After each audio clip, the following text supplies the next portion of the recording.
Hello student, मैं एकता सिंह आप सभी का ज्ञान चैतन्य चैनल में बहुत बहुत स्वागत करती हूँ। आज के इस वीडियो में हम हिस्टोरियन उपेंद्र सिंह की बुक प्राचीन एवं पूर्व मध्यकालीन भारत के इतिहास का चैप्टर नंबर 1, जिसके अंतर्गत आज हम जैन ग्रंथ के बारे में यहाँ पर देखने वाले हैं। तो शुरू करते हैं आज का वीडियो। जैन ग्रंथों का सामूहिक रूप से सिद्धांत अथवा आगमन की संज्ञा दी जाती है। तो जैन ग्रंथ को एक सामूहिक रूप में हम आगम आगम कहा जाता है। ठीक है, तो यहाँ पर जैन ग्रंथों के सामूहिक सिद्धांत को आगम की संज्ञा दी गई है।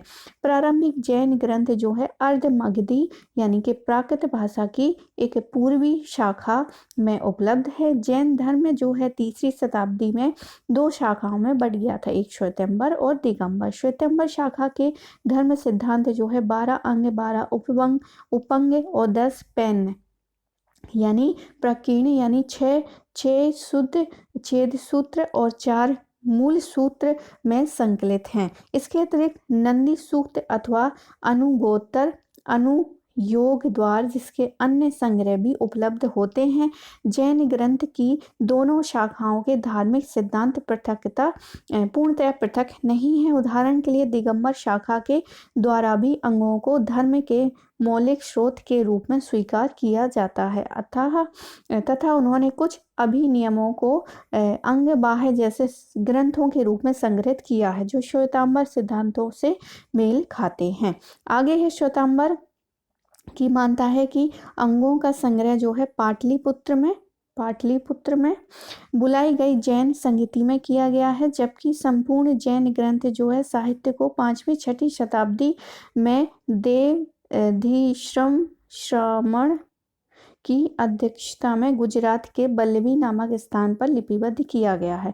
तो यहाँ श्वेतांबर मानते हैं कि जो अंगों का संग्रह है वो पाटलिपुत्र में बुलाई गई जैन संगीति में किया गया है, जबकि संपूर्ण जो साहित्य है 5वीं और 6ठी शताब्दी में श्रमण की अध्यक्षता में गुजरात के बल्लभी नामक स्थान पर लिपिबद्ध किया गया है। इन संग्रहों की कुछ सामग्री 4ठी शताब्दी ईसा पूर्व की प्रतीत होती है, किंतु मूल पाठ्य में संशोधन 5वीं-6ठी शताब्दी तक चलता रहा। अतः इन्हें इतिहास के सोर्स के रूप में उपयोग करने के लिए पृथक रूप से इनके तिथि निर्धारण की आवश्यकता होगी।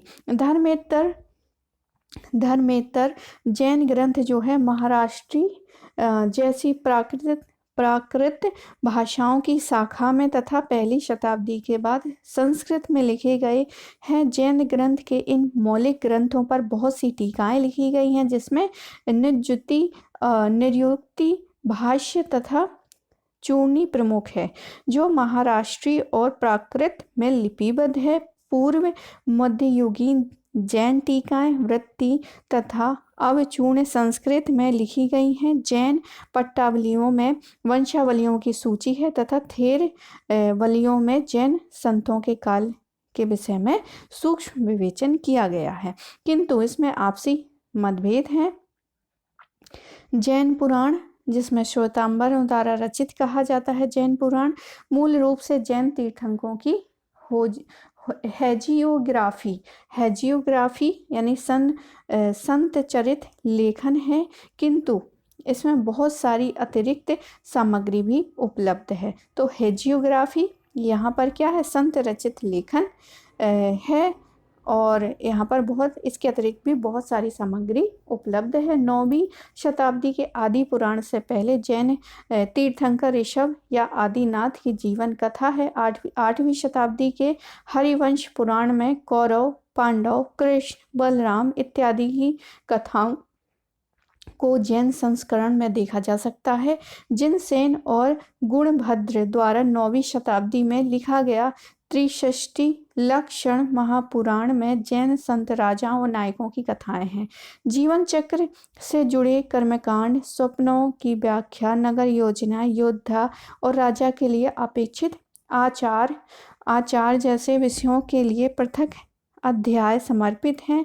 हेमचंद्र द्वारा 12वीं सदी लिखित परिशिष्ट पर्वन में प्रारंभिक जैन संतों के इतिहास के अलावा राजनीतिक इतिहास पर भी प्रकाश डाला गया है। तो यहाँ पर हेमचंद्र द्वारा लिखा गया जो परिशिष्ट पर्वन है, तो उसमें जैन संतों के इतिहास के अलावा भी पॉलिटिकल हिस्ट्री पर क्या है, एक प्रकाश हमें देखने को मिलता है। हेमचंद की परिशिष्ट पर्वन, ये भी क्या, कौन सा ग्रंथ है, जैन ग्रंथ है और 12वीं शताब्दी में लिखा गया है। 12वीं शताब्दी के बाद गुजरात में लिखे गए प्रबंधों में जैन संतों और ऐतिहासिक चरित्रों का मिला जुला इतिहास मिलता है। जैन कथाओं संस्कृत, प्राकृत, अपभ्रंश भाषाओं में उपलब्ध है, जिनमें समकालीन संस्कृति और लोगों के दैनिक जीवन पर प्रकाश डाला जा सकता है। कन्नड़ में लिखे जैन साहित्य की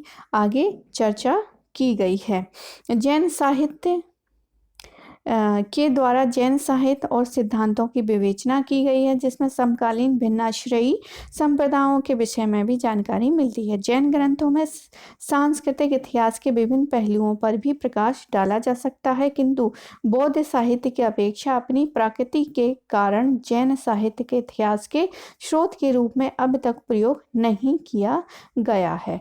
तो ये रहा कुछ जैन साहित्य जो हैं उनसे रिलेटेड कुछ छोटी मोटी जो बातें इस बुक में मतलब काफ़ी अच्छी लिखी गई हैं, और यहाँ पर बताया गया है बहुत सारी चीज़ें कि किस प्रकार से इसको डिवाइड किया है, कब संकलन किया है, किस टाइम यहाँ पर बहुत अच्छे से मेंशन किया है कि इसका जो टाइम पीरियड है वो कौन सी शताब्दी रही होगी। तो ये सारी चीज़ें जो हैं बहुत अच्छी दी गई हैं।